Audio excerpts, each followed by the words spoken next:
ಲುಮಿನೋ ಸ್ಟುಡಿಯೋದಿಂದ ಮೊದಲ ಸುದ್ದಿಯನ್ನ ನೋಡೋಣ. ರಾಜ್ಯ ಸಂಸದರನ್ನ ವಿಶ್ವಾಸಕ್ಕೆ ತೆಗೆದುಕೊಳ್ಳಲು ಪ್ಲಾನ್ ಮಾಡಿದೆ ಕಾಂಗ್ರೆಸ್. ದೆಹಲಿಯಲ್ಲಿ ಸಂಸದರ ಜೊತೆಯಲ್ಲಿ ಸಿಎಂ ಸಿದ್ದರಾಮಯ್ಯನವರು ಮಾನ್ಯ ಮುಖ್ಯಮಂತ್ರಿಗಳು ಸಭೆಯನ್ನ ಕರೆದಿದ್ದಾರೆ. ಆಲ್ರೆಡಿ ಸಭೆ ಮಾಡಿದ್ದಾರೆ. ಕಾಂಗ್ರೆಸ್ ನಾಯಕರ ನಡವಳಿಕೆಗೆ ಬಿಜೆಪಿ ಸಂಸದರು ಆಕ್ಷೇಪವನ್ನು ವ್ಯಕ್ತಪಡಿಸಿದ್ದಾರೆ. ಕಾಂಗ್ರೆಸ್ನಲ್ಲಿ ಯಾರೂ ಕೂಡ ದ್ವೇಷದ ರಾಜಕಾರಣ ಮಾಡಬಾರದು. ಬಿಜೆಪಿ ಮೋದಿ ಅವರನ್ನ ಬೈದುಕೊಂಡು ಹೋಗುವುದು, ಬಿಜೆಪಿ ಸಂಸದರ ಬಗ್ಗೆ ಬಾಯಿಗೆ ಬಂದಂಗೆ ಮಾತಾಡ್ತೀರಾ? ಕಾಂಗ್ರೆಸ್ ನಾಯಕರನ್ನ ಪ್ರಶ್ನೆ ಮಾಡಿದ್ದಾರೆ ಬಿಜೆಪಿ ಸಂಸದರು. ಇವತ್ತೇನು ಸಭೆ ಆಯಿತು ದೆಹಲಿಯಲ್ಲಿ, ಆ ಸಭೆಯಲ್ಲಿ ಬಿಜೆಪಿ ನಾಯಕರುಗಳು ಕಾಂಗ್ರೆಸ್ನ ನಾಯಕರುಗಳಿಗೆ ಹಿಂಗಂತ ಹೇಳಿದ್ದಾರೆ, ಹೆಂಗೆ ಬೇಕೋ ಹಂಗೆ ನೀವು ಬಿಜೆಪಿ ಬಗ್ಗೆ ಮಾತಾಡ್ತೀರಿ, ಮೋದಿಯವರನ್ನು ಪುಂಖಾನುಪುಂಖವಾಗಿ ನೀವು ನಿಂದಿಸ್ತೀರಿ, ಹಿಂಗೆಲ್ಲ ಮಾಡಬೇಡಿ ಅಂಥೇಳಿ ತರಾಟೆಗೆ ತೆಗೆದುಕೊಂಡಿದ್ದಾರೆ. ಸಿದ್ದರಾಮಯ್ಯನವರು ಇವತ್ತು ರಾಜ್ಯದ 28 ಸಂಸದರ ಸಭೆಯನ್ನು ದೆಹಲಿಯಲ್ಲಿ ಕರೆದಿದ್ರು. ಆ ಸಂಸದರ ಸಭೆಯಲ್ಲಿ ಬಿಜೆಪಿಯ ಎಂಪಿಗಳು ಯಾರಿದ್ದಾರೆ ಮತ್ತು ಕೇಂದ್ರದ ಸಚಿವರುಗಳು ಯಾರಿದ್ದಾರೆ, ಅವರಿವತ್ತು ಆಡಳಿತ ಪಕ್ಷ ಕಾಂಗ್ರೆಸ್ ಮತ್ತು ನಾಯಕರನ್ನು ತರಾಟೆಗೆ ತೆಗೆದುಕೊಂಡಂಥ ಘಟನೆ ನಡೀತು. ಖಾಸಗಿ ಹೋಟೆಲ್ನಲ್ಲಿ ನಡೆದಂಥ ಸಭೆಯಲ್ಲಿ ಎಲ್ಲ ಘಟನೆಗಳಿಗೆ ಸಾಕ್ಷಿಯಾಯಿತು. ಸುಮ್ಮನೆ ಬಿಜೆಪಿಯನ್ನು ಟೀಕೆ ಮಾಡೋದು, ಮೋದಿಯವರನ್ನು ಟೀಕೆ ಮಾಡೋದು, ಬಿಜೆಪಿ ಸಂಸದರನ್ನ ಟಾರ್ಗೆಟ್ ಮಾಡಿ ನೀವು ತೇಜೋವಧೆ ಮಾಡೋದು ಮತ್ತು ದ್ವೇಷ ರಾಜಕಾರಣವನ್ನು ಮಾಡ್ತಿರೋದು, ಇದೆಲ್ಲವೂ ಕೂಡ ಈಗ ಬಿಜೆಪಿ ನಾಯಕರ ಕೆಂಗಣ್ಣಿಗೆ ಗುರಿಯಾಗಿದೆ. ಇನ್ನಷ್ಟು ಮಾಹಿತಿಯೊಂದಿಗೆ ನಮ್ಮ ಹಿರಿಯ ಪ್ರತಿನಿಧಿ ಪೊಲಿಟಿಕಲ್ ಬ್ಯೂರೋ ಹೆಡ್ ವಿಜಯ್ ದೆಹಲಿಯಿಂದ ನೇರ ಸಂಪರ್ಕದಲ್ಲಿ ಜಾಯ್ನ್ ಆಗಿದ್ದಾರೆ. ವಿಜಯ್, ಇವತ್ತಿನ ಈ ಮೀಟಿಂಗ್ನಲ್ಲಿ ಬಿಜೆಪಿ ಸಂಸದರುಗಳು ಏನು ಹೇಳಿದರು ಮೀಟಿಂಗ್ನಲ್ಲಿ, ಮತ್ತು ಸಿದ್ದರಾಮಯ್ಯನವರು ಅದಕ್ಕೆಲ್ಲ ಹೇಗೆ ಉತ್ತರ ಕೊಟ್ಟರು, ಏನಾಯಿತು ಮೀಟಿಂಗ್ನಲ್ಲಿ ವಿಜಯ್? ರಂಜಿತ್, ಮಹತ್ವದ ಸಭೆ ಇಂದು ಮುಖ್ಯಮಂತ್ರಿ ಸಿದ್ದರಾಮಯ್ಯವರ ಅಧ್ಯಕ್ಷತೆಯಲ್ಲಿ ಮಹತ್ವದ ಸಭೆ ನಡೆಯಿತು. ಸಭೆಯಲ್ಲಿ ರಾಜ್ಯದ ಎಲ್ಲ ಸಂಸದರು ಅಂದರೆ ಕೇಂದ್ರ ಸಚಿವರು ಸೇರಿದಂತೆ ಎಲ್ಲ ಸಂಸದರು ಕೂಡ ಪಾಲ್ಗೊಂಡಿದ್ದರು.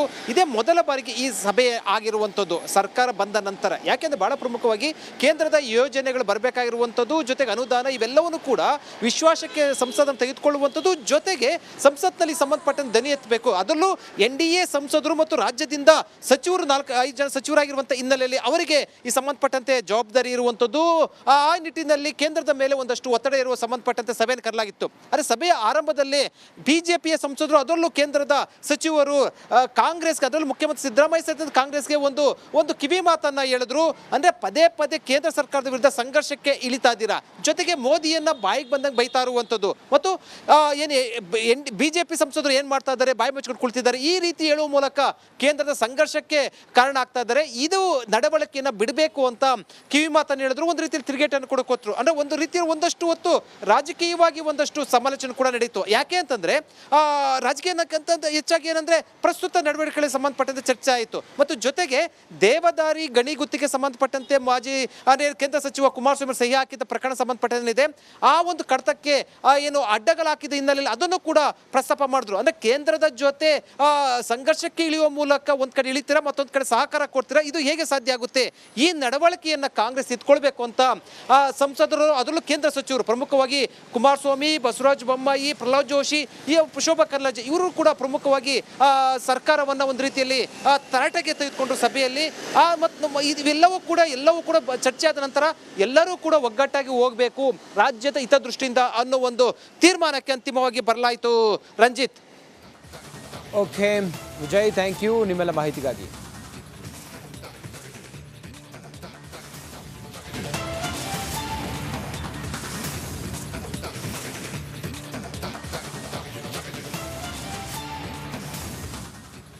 ಕೊಡಗು ಸಂಸದ ಅಂತ ಇದ್ದಾರೆ. ಅಲ್ಲ ಸರ್, ಜಸ್ಟ್ ಸ್ಮಾಲ್ ಸರ್, ಸಭೆಯಲ್ಲಿ ಏನಾಯ್ತು?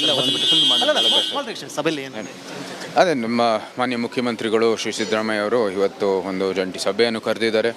ರಾಜ್ಯದ ಅಭಿವೃದ್ಧಿಗಾಗಿ ಮತ್ತು ರಾಜ್ಯದ ಹಿತವನ್ನು ಯಾವ ರೀತಿ ಕಾಪಾಡಬೇಕು ಅಂತ ಜೊತೆಗಾಗಿ ಕೆಲಸವನ್ನು ಮಾಡಬೇಕಾಗಿ ಅವರು ಒಂದು ನಮ್ಮ ಮುಂದೆ ಪ್ರಸ್ತಾಪ ಮಾಡಿರುವಂಥದ್ದು.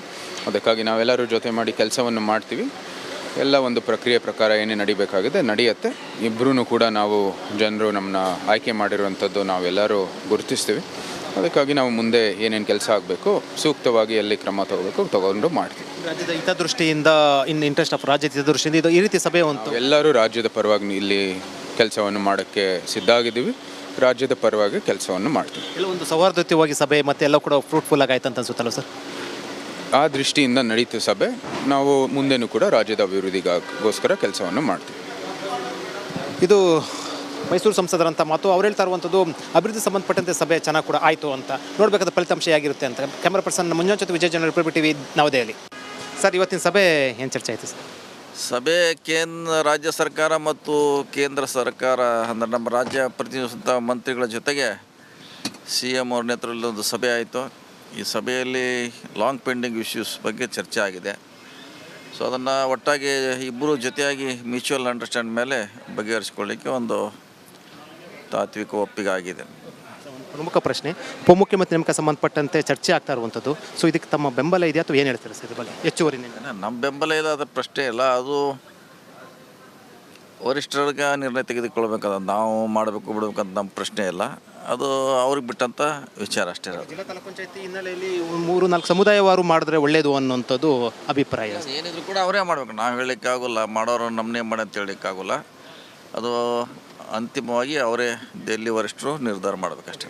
ಅಂದರೆ ಮತ್ತೊಂದು ಕಡೆ ಸರ್, ತಮ್ಮ ಸಹೋದ್ಯೋಗಿಗಳಂಥದ್ದು ರಾಜಣ್ಣವರು ಒಂದು ಒಪ್ಪಂದದ ಸಮಯದಲ್ಲಿ CM ಆಗ ಸಂದರ್ಭದಲ್ಲಿ 1 ವರ್ಷದ ಬಳಿ ಅಂದರೆ ಲೋಕಸಭಾ ಚುನಾವಣೆ ಬಳಿಕ ಅಧ್ಯಕ್ಷ ನೇಮಕ ಮಾಡಬೇಕಂತ ಒಪ್ಪಂದ ಆಗಿತ್ತು ಅಂತ. ಇಲ್ಲ, ಅದು ಗೊತ್ತಿಲ್ಲ. ಅದರ ಒಪ್ಪಂದ ಬಗ್ಗೆ ನನಗೆ ಗೊತ್ತಿಲ್ಲ ಅದು ಏನಾಗಿದೆ. ಅದಕ್ಕೆ ಹೇಳಿದರೆ ಏನೇ ಇದ್ರೆ ವರಿಷ್ಠರು ತೀರ್ಮಾನ ಮಾಡಬೇಕು ಅಷ್ಟೇ. ಉಪಮುಖ್ಯಮಂತ್ರಿ ಮಾಡೋದು ಸೂಕ್ತ ಅನ್ಸುತ್ತೆ ಅನ್ಸುತ್ತೆ ಸರ್ ತಮಗೆ? ಅಂದರೆ ನೀವು ಅದು ಪಾರ್ಟಿಗೆ ಯಾವ್ದು ಒಳ್ಳೇದು ಅದನ್ನು ಮಾಡಬೇಕು. ನಮಗೆ ಸೂಕ್ತ ಅಲ್ಲ, ಪಕ್ಷಕ್ಕೆ ಏನು ಸೂಕ್ತ ಆಗುತ್ತೆ ಅದನ್ನು ನಿರ್ಧಾರ ಮಾಡಬೇಕಷ್ಟೇ. ನಮ್ಮ ಸೂಕ್ತ ಅಲ್ಲ. ಅಂದರೆ ಇಲ್ಲೊಂದು ಕಡೆ ಚರ್ಚೆ ಆದ ನಂತರ ಸ್ವಲ್ಪ ಸಾಫ್ಟ್ ಆದ್ರೆ ಸತೀಶ್ ಜಾರಕಿಹೊಳಿ ಅದೇನು ಪ್ರಶ್ನೆ ಇಲ್ಲ. ನಾವು ಹೇಳಲಿಕ್ಕಾಗೋಲ್ಲ. ಯಾವುದು ಪಾರ್ಟಿಗೆ ಒಳ್ಳೇದಾಗ್ತೈತೆ ಅದನ್ನು ಅವ್ರು ಮಾಡಬೇಕಂತ ನಮ್ದು ಅಷ್ಟೇ ರಿಕ್ವೆಸ್ಟ್. ಒಳ್ಳೇದು ಅಂದರೆ ಏನಂತ ಸರ್ ನಿಮ್ಮ ಪ್ರಕಾರ? ಒಳ್ಳೇದಂದರೆ ಪಾರ್ಟಿಗೆ ಒಳ್ಳೆಯದು, ನಮಗೆ ಒಳ್ಳೇದಲ್ಲ. ಪಾರ್ಟಿಗೆ ಒಳ್ಳೇದಾಗುವ ನಿಟ್ಟಲ್ಲಿ ಕ್ರಮ ಕೈಗೊಳ್ಬೇಕು ವರಿಷ್ಠರು ಅಷ್ಟೇ. ಅಂದರೆ 4-5 ಮಾಡೋಂದ್ರೆ ಒಳ್ಳೇದಾಗುತ್ತೆ ಅಂತ ತಾವು ಹೇಳ್ತಾ ಇದ್ದಾರೆ. ಏನು ಮಾಡಿದ್ರು ಅವರೇ ಮಾಡಬೇಕು, ನಾವು ಹೇಳಲಿಕ್ಕಾಗಲ್ಲ. ಹಿಂಗೆ ಆಗ್ತದೆ, ನಾವು ಪ್ಲಸ್ಸು ಹೇಳಲಿಕ್ಕಾಗಲ್ಲ, ಮೈನಸ್ಸು ಹೇಳಲಿಕ್ಕಾಗಲ್ಲ. ವರಿಷ್ಠ ನಿರ್ಧಾರ ಅಂತಿಮ. ಸರ್ CM ಬೇಕಾದ್ರೆ DK ಮಾಡಲಿ, ನಂತರ ಬೇಕಾದ್ರೆ ತೀರ್ಮಾನ ಕೈಗೊಳ್ಳಿ ಅಂತ. ಇಲ್ಲ, ಅದು ನಮ್ಗೆ ಸಂಬಂಧಪಟ್ಟ ವಿಚಾರ ಅಲ್ಲ. ಅದು ಏನಿದ್ರು ವರಿಷ್ಠರು ಅವರೇ ಮಾಡಬೇಕು, ನಮಗೆ ಸಂಬಂಧಪಟ್ಟ ವಿಚಾರ ಅಲ್ವೇ ಅಲ್ಲ. ಇದು ಸತೀಶ್ ಜಾರಕಿಹೊಳಿ ಹೇಳಿಕೆ. ಅವ್ರು ಹೇಳ್ತಾ ಇರುವಂಥದ್ದು ಉಪಮುಖ್ಯಮಂತ್ರಿ ನೇಮಕ ಸಂಬಂಧಪಟ್ಟಂತೆ ಹೈಕಮಾಂಡ್ ತೀರ್ಮಾನ ಮಾಡಬೇಕಂತ ಹೇಳೋ ಮೂಲಕ ಹೊಸ ರೀತಿಯ ಒಂದು ಚರ್ಚೆ ವಿಚಾರ ಆಗಿರುವಂಥದ್ದು. ಕ್ಯಾಮರಾ ಪರ್ಸನ್ ಮಂಜುನಾಥ್ ಜೊತೆ ವಿಜಯ್ ಜನರಲ್ ರಿಪಬ್ಲಿಕ್ ಟಿವಿ ನವದೆಹಲಿ.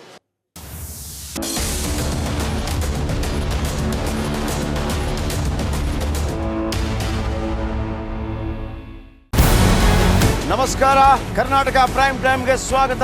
ನಾನು ಜಯಪ್ರಕಾಶ್ ಶೆಟ್ಟಿ. ಇಡೀ ಕರ್ನಾಡು ಇವತ್ತು ರೆಬೆಲ್ ಆಗಿ ನಿಂತಿದೆ. ಈ ಹಗರಣಗಳನ್ನು ಸದನದಲ್ಲಿ ಪ್ರಸ್ತಾಪ ಮಾಡಲು ಕೂಡ ಕಾಂಗ್ರೆಸ್ ಹಿಂದೇಟು ಹಾಕಿದ್ದೇಕೆ? ನಿಮ್ಗೆ ಸಂಬಳ ಅದಕ್ಕೆ, ನಿಮಗೆ ವಾಹನ ಅದಕ್ಕೆ, ನಿಮಗೆ ವೆಪನ್ ಅದಕ್ಕೆ, ನೀವು ಅದನ್ನು ಸೆರೆ ಹಿಡಿಬೇಕಾಗಿತ್ತು. ನೀವು ವಿದ್ಯುತ್ ಬರ ಇದೆ ಅಂತ ಹೇಳ್ತಾ ಇದ್ದೀರಿ. ಎಲ್ಲಿ ಬರ ಇದೆ ನೀವು ಹೇಳಬೇಕು. ಪಾಕಿಸ್ತಾನ್ ಆಕ್ಯುಪೈಡ್ ಕಾಶ್ಮೀರ್ ಅದು ಎಂದೆಂದಿಗೂ ನಮ್ಮದು. 40 ಮೆಷಿನ್ಗಳು ತಂದಿತ್ತು ನೋಟ್ ಎಣಿಸುವುದಕ್ಕೆ, ಅದೇ ಹಾಳಾಯಿತು. ಮಥುರಾದ ಗಲಾಟೆ ಇದೆಯಲ್ಲ, ಅದು ಸ್ಥಳೀಯವಾಗಿ ಕೂತು ಪರಿಹರಿಸಬಹುದಾದಂಥ ಕಾನೂನಿದೆ. ಗ್ಯಾರಂಟಿ ಯೋಜನೆಯಿಂದ ನಷ್ಟ ಆಗಿದೆ, ಲಾಭ ಆಗಿದೆ, ದಯವಿಟ್ಟು ಹೇಳಿ. Dawood Ibrahim most wanted criminal ಯಾವಾಗಾದ ಅಂದರೆ ಇಲ್ಲಿ ತನಕ ಭಾರತ ದೇಶದಲ್ಲಿ ಓರ್ವ ದಲಿತ ಪ್ರಧಾನಿಯಾದಂಥ ಇತಿಹಾಸವೇ ಇಲ್ಲ. ರಿಪಬ್ಲಿಕ್ ವರ್ಲ್ಡ್ ಆಪ್ ಇದು ಕೇವಲ ಅಪ್ಲಿಕೇಶನ್ ಅಲ್ಲ, ಸಮಗ್ರ ಸುದ್ದಿಗಳ ಸಂಪರ್ಕ ಮಾರ್ಗಕ್ಕೆ ಕ್ರಾಂತಿಕಾರಿ ಬದಲಾವಣೆ. ರಿಪಬ್ಲಿಕ್ ವರ್ಲ್ಡ್ ಆಪ್ ಕೇವಲ ಸುದ್ದಿ ಅಪ್ಲಿಕೇಶನ್ ಅನ್ನ ಪರಿಚಯ ಮಾಡ್ತಾ ಇಲ್ಲ, ಬದಲಾಗಿ ಡಿಜಿಟಲ್ ಸುದ್ದಿ ಬಳಕೆಯ ಹೊಸ ಯುಗಕ್ಕೆ ನಾಂದಿ ಹಾಡ್ತಾ ಇದೆ. ಇದೊಂದು ಬ್ರೇಕಿಂಗ್ ನ್ಯೂಸ್, ಪ್ರಭಾವಶಾಲಿ ಕಾರ್ಯಕ್ರಮಗಳಿಗೆ ಗಟ್ಟಿಯಾದ ವೇದಿಕೆ. ರಿಪಬ್ಲಿಕ್ ವರ್ಲ್ಡ್ ಅಪ್ಲಿಕೇಶನ್ ಈಗ ಲೈವ್ ಆಗಿದೆ. ಗೂಗಲ್ ಪ್ಲೇ ಸ್ಟೋರ್ ಮತ್ತು ಆಪಲ್ ಆಪ್ ಸ್ಟೋರ್ ಎರಡರಲ್ಲೂ ಲಭ್ಯವಿದೆ. ಈಗಲೇ ಡೌನ್ಲೋಡ್ ಮಾಡಿ.